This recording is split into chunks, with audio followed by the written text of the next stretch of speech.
Father Flavio, my name is Emanuele. I'm 17 years old. It's been 2 years since my parents split up, and since then, I've noticed that I've become a negative person. I always catch myself thinking that I've never found someone who will truly love me. And with that comes low self-esteem.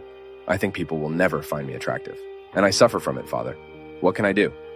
Oh, my daughter, the way we perceive ourselves is absolutely important for us to receive the perception that others have of us.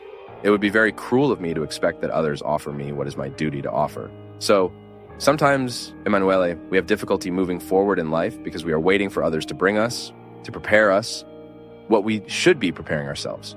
So what is the first reality to be healed? To take a distance from your parents' failed marriage and try to understand that this is not a rule for you.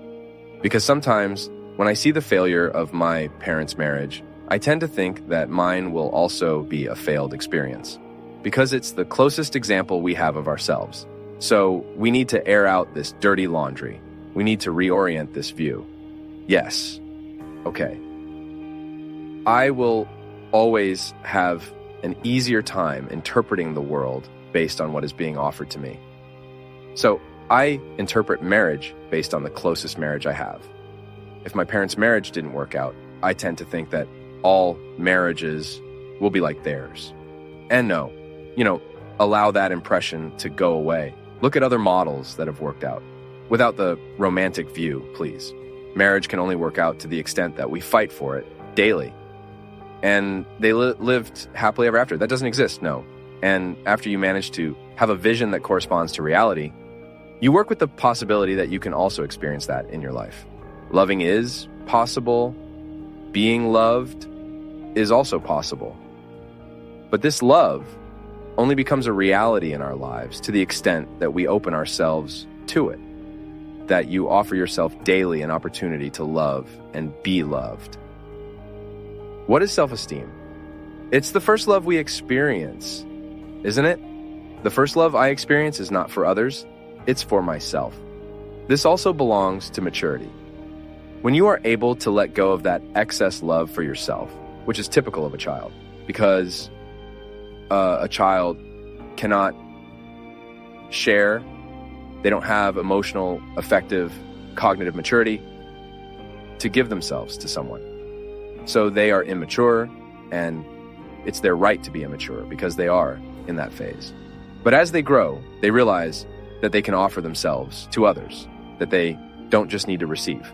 So self-esteem is the balance between what you offer yourself and what you offer to others. There is no self-centered love. Self-esteem is never a solitary love. The love I have for myself is always shared with others, but I have to love myself because otherwise I keep giving without offering myself.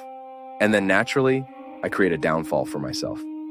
That's why maturity leads me to understand that in the exercise of self-love, I learn to love others. And also in the exercise of loving others, I end up returning to the love I need to have for myself. So, Emanuele, this healing is not just something you need. Don't think it's just you who suffers from this discouragement. No. Many of us suffer from this discouragement, or many of us experience the failure of not being sufficiently loved by ourselves. Yes, I need to love myself sufficiently. To love myself means to reconcile with my limits, to know all my, or as much as I can, of my weaknesses. Because sometimes I'm not able to know everything, but the most I can know about these weaknesses, so I can use them to my advantage. Yes, because even my weakness, if it's under my control, it favors me.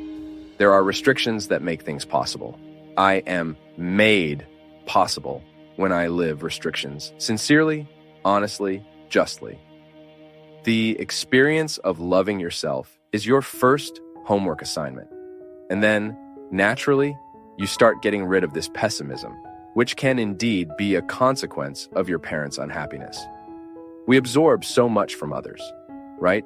I absorb all the time from the people who pass by me. I repeat, what is alkaline and what is acidic is offered to me all the time. Now the problem is when I offer myself the acidic feeling, when I offer myself the pessimism. We continue tomorrow in the next video. Complete conference links in the description.